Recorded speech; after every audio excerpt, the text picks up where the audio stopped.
On May 11th, 2025, at Red River Unitarian Universalist Church, the Reverend Dr. Mark Davies presented the service, Swim Down Together, Breaking the Net of American Fascism.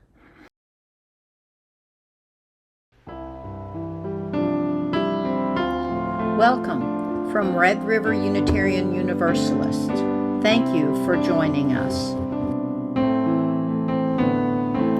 The religion we practice in this church is centered in the here and now, rather than the hereafter. It is more of a thinking kind of religion than a believing kind. It is governed more by reason than by tradition, more concerned with the present than the past. It is concerned with getting the most out of life, with living wisely and well. A major aim for us is continually expanding our understanding of life and ourselves. This church is a community of people who share in the free and open search for a level of understanding that will enable us to be more fully and effectively alive. The church does not tell us what we must believe. It stimulates us to think. It supports us in our search.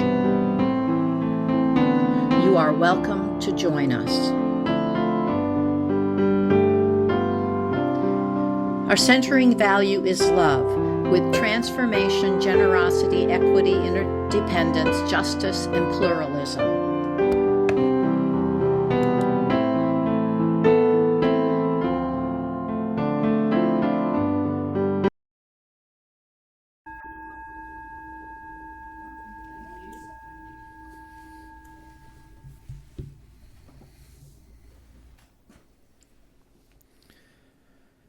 We gather today with sacred intention to declare that justice is our prayer. We affirm in covenant with the beloved community that is possible, not here, not quite yet. The seeds have been planted time and again, and we remember all those who went before us, who made beloved community a dream that could be realized. Justice is our prayer. May our time together continue to water the budding trees of our diverse interdependence. May our time together give air and nourishment to the parts of our collective spirits that need to grow and thrive, that embrace equity as a known way of being. Justice is our prayer. We affirm in covenant with the beloved community that is possible. May it be so. At this time, we have an opportunity to light our candles of community on the table over there. You can light a candle for a joy or a concern or simply to bring more light into our space.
Hear these words for our lighting of the chalice.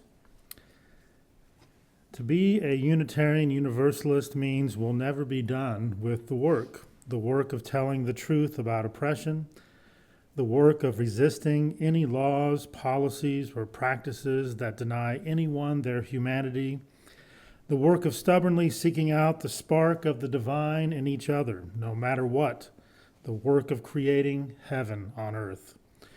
To be a Unitarian Universalist also means we're not alone in the work. We are not alone because of our promises to love one another. We are not alone because we are companions on the journey. We grow ourselves into allies, helping one another get free, because none of us is truly free until we are all free.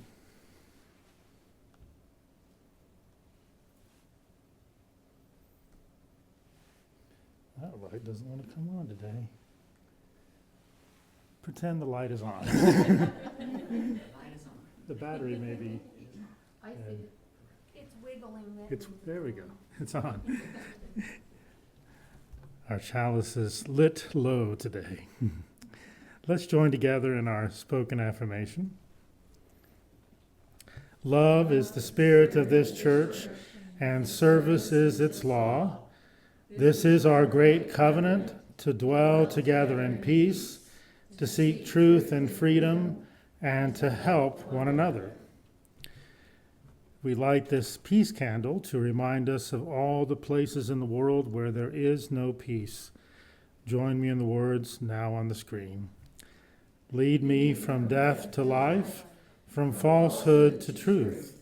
Lead me from despair to hope, from fear to trust. Lead me from hate to love, from war to peace. Let peace fill our hearts, our world, our universe.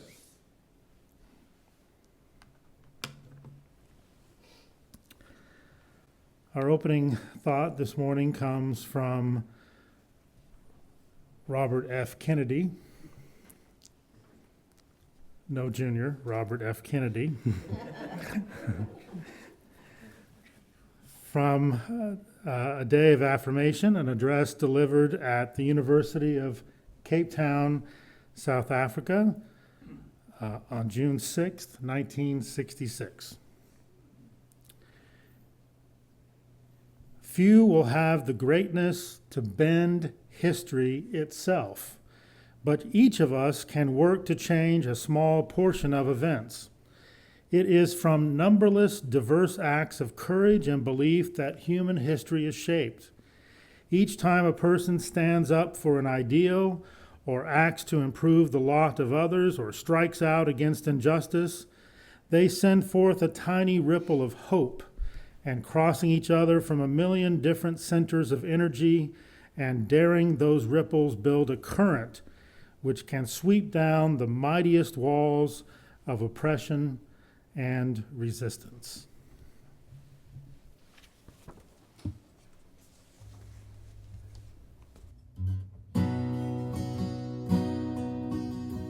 Shall we gather by the river in a circle made of love, sharing, caring, helping, being as the rain falls from above?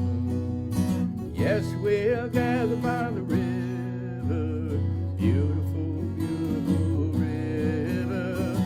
Yes, we'll gather by the river to build a community of love. Drops of rain fall in the river, blending with the gentle flow.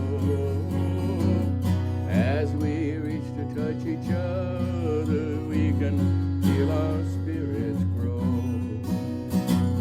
Yes, we'll gather by the river, beautiful, beautiful river.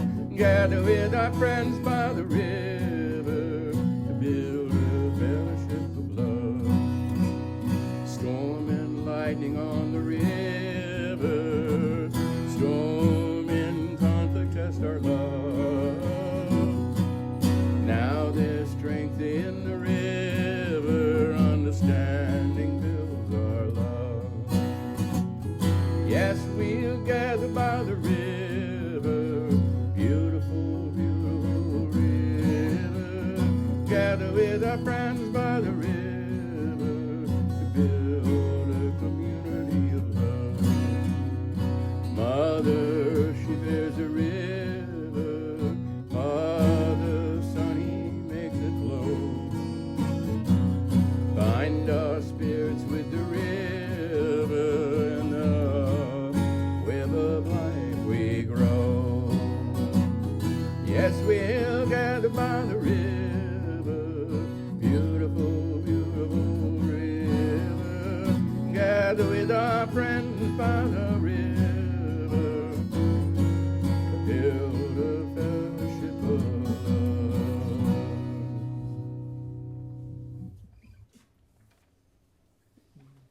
Our next reading comes from Timothy Snyder, his recent book on freedom. Snyder writes, Americans are told that we were given freedom by our founding fathers, our national character, or our capitalist economy. None of this is true. Freedom cannot be given. It is not an inheritance. We call America a free country, but no country is free. Noting a difference between the rhetoric of the oppressors and the oppressed, the dissident Eritrean poet Y.F. Mabratu reports that, quote, they talk about the country, we talk about the people, end quote. Only people can be free. If we believe something else makes us free, we never learn what we must do. The moment you believe that freedom is given, it is gone.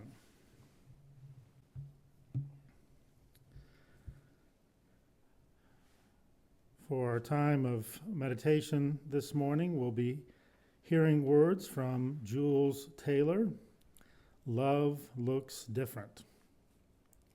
Let's take a moment to get as comfortable as we can in our chairs, perhaps, if possible, put both feet on the ground and take some time to be silent and to breathe slowly, breathing in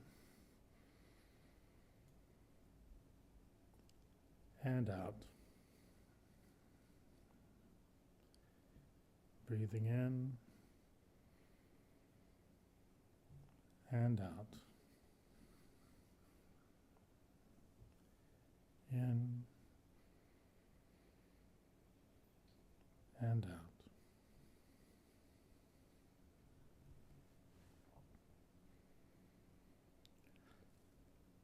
Love is patient. Love is kind.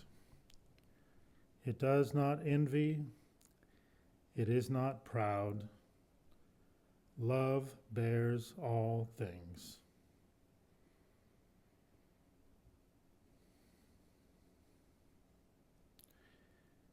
We know these words, use these words when we refer to one person loving another. Love looks different when we relate to systems. Love looks different in the face of injustice. It is then that love is resistant. Love is defiant. It is not backing down. It is staying in the streets. Love is holding each other and ourselves accountable. Love is challenging because none of us is free until all of us are free. Love is protest. Protest is love. Love bears all things.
Our next reading comes from Maria Ressa, who's a Nobel Peace Laureate, from her book, How to Stand Up to a Dictator.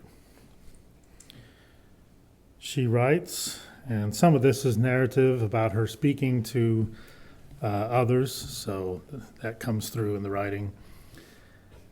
Democracy is fragile.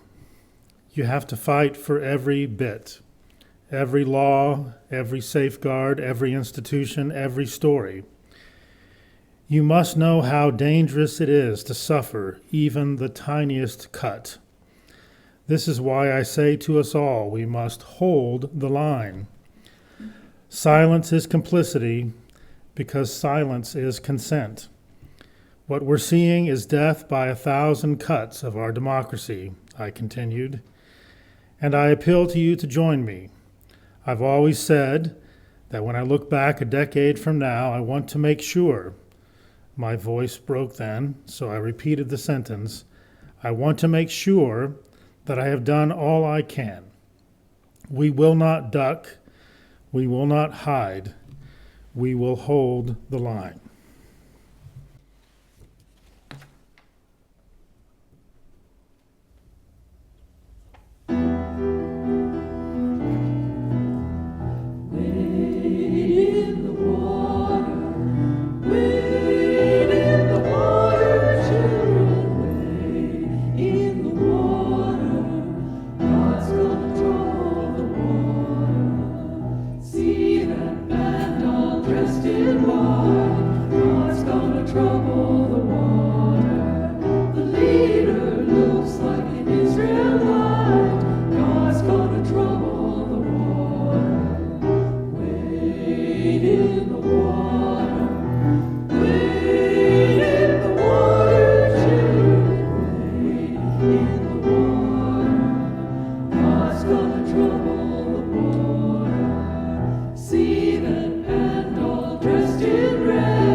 I have to begin by noting that the water in that video looked a lot nicer than the water in Lake Texoma right now, which is very muddy from all the flooding that we've had recently. How many people have seen the movie Finding Nemo? Raise your hand if you've seen the movie Finding Nemo. Most of you have seen it. I have seen the movie Finding Nemo.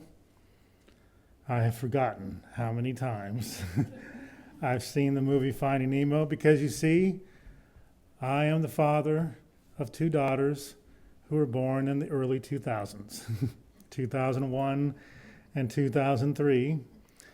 If I had to guess how many times I've seen Finding Nemo, it's probably somewhere between 10 and 15. Watching it at home with our daughters, but over and over again watching it on the road, because that was one of the few things that kind of kept them occupied when we went on vacation, was to plug in Finding Nemo on the TVs and the back seat. So yeah, probably 10 to 15 times. And those of you who've seen it fewer times than I have, let me remind you just a few things about this movie, about the storyline, as we look for some wisdom today from Nemo, especially in Finding Nemo. You'll remember Marlin. the father of Nemo. And you may or may not remember Coral, the mother of Nemo, because Coral's not in the movie for very long.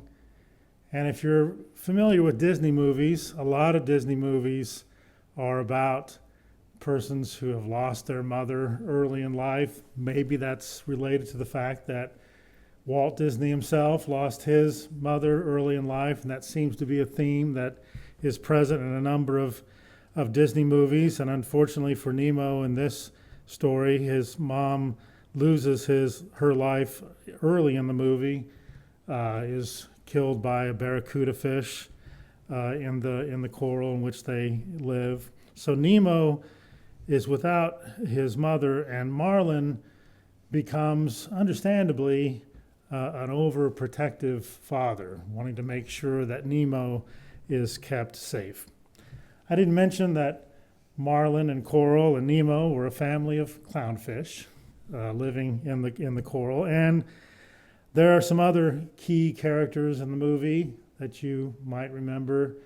Dory, who may not remember herself at times, but you may remember the character Dory, the blue tang fish, which we'll talk about her a little bit more in a moment. And Bruce, Bruce is the great white shark in the movie. And then let's not forget Crush and Squirt, father-son sea turtle duo. They are key characters in the movie as well. There are some other characters that are important. Some of the characters in the fish tank where Nemo finds himself captured at one point are probably important as well. But let's think about what happens in this movie. Nemo, after being protected for a long period of time by his father, eventually ends up going to school and has some opportunity to be on his own. But tragically, he finds himself caught by humans and eventually put into a fish tank in a dentist's office in Sydney, Australia. And the dentist has, I think, can only be described as a sadistic son, little boy, who tends to torture the fish in the fish tank. And so Nemo is trapped in this fish tank in this dentist office, and Marlin is determined to find the only family he has left. He is going to do anything. Nemo's father, Nemo's dad, is going to do anything he can to find Nemo, hence the title, Finding Nemo. But he doesn't do it alone. He can't do it alone. He has the help of some diverse and perhaps strange friends who help him on the journey, the adventure to find his son Nemo. There's Dory, a blue tang fish with a memory shorter than the duration of a traffic light, and whose mantra in life is, keep swimming, keep swimming. There's Bruce, the great white shark, who luckily for Marlin and Dory has recently decided to become a vegan great white shark. He's struggling. He's going through the steps to become a vegan great white shark. And then there's Crush and Squirt, a dynamic and very hip father-son sea turtle duo who speak in surfer dude dialect the whole movie. And after many harrowing adventures, Marlin, with the help of this diverse group of friends, is miraculously, nothing short of miraculously, reunited with his son Nemo, who was able, with his friends in the fish tank, able to escape the fish tank and make it down the drain, back out into the ocean, and it was able to find his way back into the ocean. And Marlin and Dory had been separated as they were searching for Nemo, and poor Dory's alone in the ocean, having trouble remembering anything, confused, dazed, and she hears Nemo's voice in the distance, and something about Nemo's voice triggers her memory, and it all rushes back to her what they were doing, and she realizes that this is Marlin's son, this is Nemo. And so she unites with Nemo, and together they are able to find Marlin. And you think that this is the happy ending of the story, this reunion of Marlin with his son Nemo. But right as they're being united, Dory gets caught in a fishing net, along with a school of grouper fish. You remember that scene? And it appears that the story could end with the tragic loss of Dory being hauled up by a fishing boat to almost certain death. But Nemo has a plan. Nemo knows what needs to be done. He has a plan for saving Dory and all of the grouper fish that are in the net with Dory. But it entails Nemo getting inside the net with Dory and the groupers. Nemo's small enough to make it inside of the net with Dory and the groupers. Marlin, his dad, is not. So he has to get inside the net with Dory and the groupers in order to encourage them all to swim down together. Swim down together. Nemo's dad does not like this idea, right? Nemo's dad at first refuses to allow Nemo to risk his life just after they have been reunited. He spent all this time going through the currents of the ocean to miraculously find his son. He's not going to let his son get in that net and risk his life. But Nemo convinces his dad that because he is the only one small enough to get inside the net, that this is the only way to save Dory. And Marlin lets go of that overprotectiveness that he had clung to for so long and realizes that he has to trust his son and allow his son, my daughter just moved away, so that hit me, and allow his son to do what he knows needs to be done. So Marlin relents, and Nemo gets inside the net to encourage all the fish inside to swim down together. But it's almost too late. The top of the net is reaching the surface with many fish, including Dory, being exposed to the air, flopping and gasping for breath. But just when it seems that all is lost, the force of the fish, all swimming down together, being encouraged by Nemo, begins to make the net make its way back down into the water. Just slowly, the force of all those fish swimming down together, and you can remember the pulley that's holding the net is beginning to be strained. It's beginning to bend as the force of the fish are swimming back down together. And Dory, when she gets back underneath the water and is able to speak to the fish, she begins saying her mantra to the fish: keep swimming, keep swimming. And all the groupers together, and Nemo and Dory, chant, keep swimming, keep swimming. And the net slowly descends deeper and deeper into the ocean until the force of their swimming together breaks the pulley system on the fishing ship. And the net and the fish inside come crashing down on the bottom of the ocean, on the ocean floor, freeing all of the fish, to the great shock of the fishers on the ship, who had never seen such resistance before. Nemo is knocked unconscious by the force of the fish hitting the seafloor.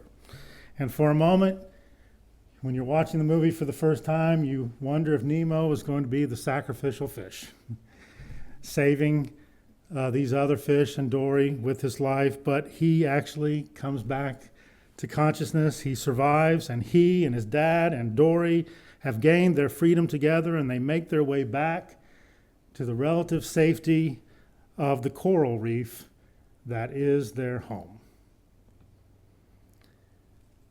I think we can find wisdom from Finding Nemo.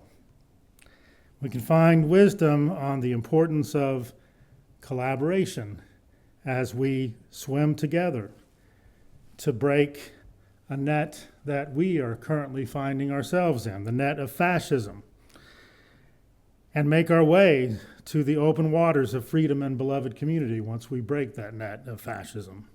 Right now, we are all in the net of American fascism, and we are being lifted rather quickly out of the sea of democracy and freedom. And there's a temptation to swim in as many different directions to escape the danger as we possibly can. But this actually makes it easier for the net of fascism to lift us away from the sea of democracy and freedom. The only way to save ourselves is to swim together, to swim down together, and not to swim in the directions that make it easier for American fascism to keep us in its net. I'll give you one example from the world of higher education. I talked about higher education the last time that I was with you, but American fascism is attempting to capture colleges and universities in its net and to lift them out of the sea of academic freedom, to lift them out of the sea of free inquiry and critical thinking and creative thinking. This really should come as no surprise, given that truth and knowledge have always been a threat to the agenda of fascism throughout history. Through threats and defunding, American fascism actually got some schools to capitulate, including Columbia University. They got them to begin swimming in a direction that would make it easier to capture more colleges and universities in the net. The plan to capture institutions of higher education in the net of American fascism was working until Harvard University said no. We are not going to swim in the direction that you want us to swim. We are going to swim in the opposite direction. We are going to swim away from fascism. And guess what? When Harvard began swimming down, Harvard's much larger than Nemo. When Harvard began swimming down away from fascism, other colleges and universities took note. And they began swimming down away from fascism also, together. Even Columbia University began to find its spine and reverse course. Not completely, they have much more to go, but they began to reverse course, perhaps finally realizing that capitulation in the net of American fascism would eventually lead the university to be gutted like all fish who cannot make their way out of the net. The example of Harvard led many other schools to swim down together, and many of these institutions have signed a statement that is denouncing, condemning the federal overreach and attempts to control higher education through defunding and other threats. It's a statement that was put together by the American Association of Colleges and Universities, and as of right now, 624 signatures are on the list supporting that statement. Very few from Texas and Oklahoma. But hopefully the first one from Oklahoma will make its way officially on the list next week. With the assistance of the AAUP, the American Association of University Professors, faculty at colleges and universities are working together and swimming down together to break the net of American fascism and its attempts to control higher education. The ACLU, the American Civil Liberties Union, is working with higher education to file lawsuits to swim down together and break this net of American fascism. So that's just one example, one sector of our society where when people work together, when institutions work together, they're able to move in a different direction. They're able to find collaboration. They're able to be involved in solidarity with each other and make a difference in the resistance to fascism. But we need persons and communities of courage in the other sectors of our society as well to swim down together. We need unions and workers to swim down together against the oligarchy and economic injustice and to keep swimming. We need lawyers and law firms to not capitulate to American fascism, to not give in to the extortion that they are currently experiencing, to swim down together against American fascism and to keep swimming. We need judges, and there are judges who care about the Constitution and their oath to uphold it. We need them to swim down together against the anti-constitutional actions of American fascism and to keep swimming. We need artists whose freedom of expression and creative freedom are under attack to swim down together and to use their art to express themselves freely and creatively, to defend freedom and democracy, and to keep swimming. We need religious groups and nonprofits to swim down together against Christian nationalism and to be in solidarity with the most vulnerable persons in our communities. Every person is of sacred worth. Every person is of inherent worth. Every person is of value. We need to be in solidarity with the most vulnerable persons in our communities and keep swimming. We need everyone who cares about the well-being of all persons, about the well-being of the community of all creation, who cares about love, justice, freedom, and democracy to swim down together and to keep swimming to break the net of American fascism. Like the fish at the top of the net being pulled out of the water, our democracy is gasping for life right now. We are flailing around and we're swimming around in every direction looking for ways to escape. But the way out lies in our togetherness. It lies in our community. It lies in our solidarity. It lies in finding the courage to swim down together, to break the deeply evil grasp that American fascism has on our people. We cannot sit back.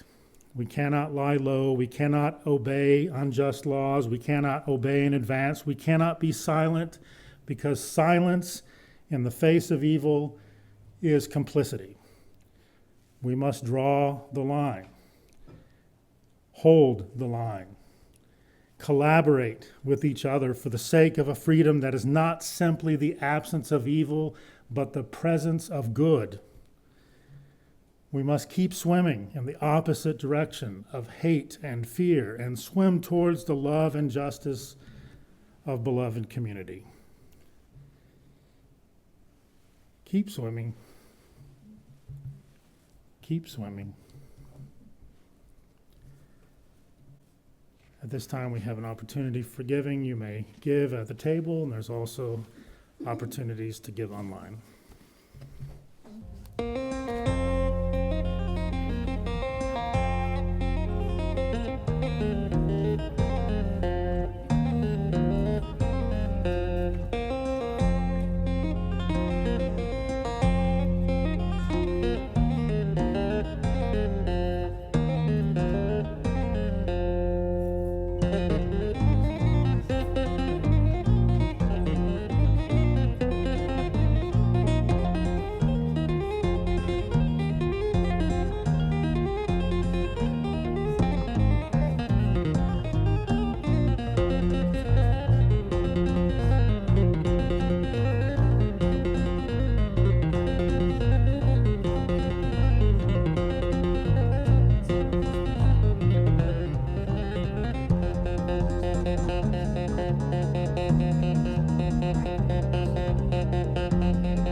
Our parting thought is Democracy's Benediction by Lucas Herkert. We are democracy, unruly, unfinished, unrelenting people of rebellious joy, taking to the streets, underground resilience, resisting complacence, the pleasure of activism, organizing into simple hope. We are democracy, people of principles taking on principalities, witnessing the worth of those called unworthy, justice now gaining ground, integrity of interdependent existence extending, living democracy in heads, hands, hearts. We know that democracy can die, ossify, brittle byproducts of bygone idealists, plotting politicians, pirating votes, corporations cannibalizing our care for the world. Look, it can wither, distend, come to an end. Democracy, today we will love you alive, make you ours, make you thrive, and vote as though our hope is on the line. Let us join in the words to extinguish the chalice. We extinguish these flames, but not the light of truth, the warmth of community, or the fire of commitment. These we carry in our hearts until we are together again.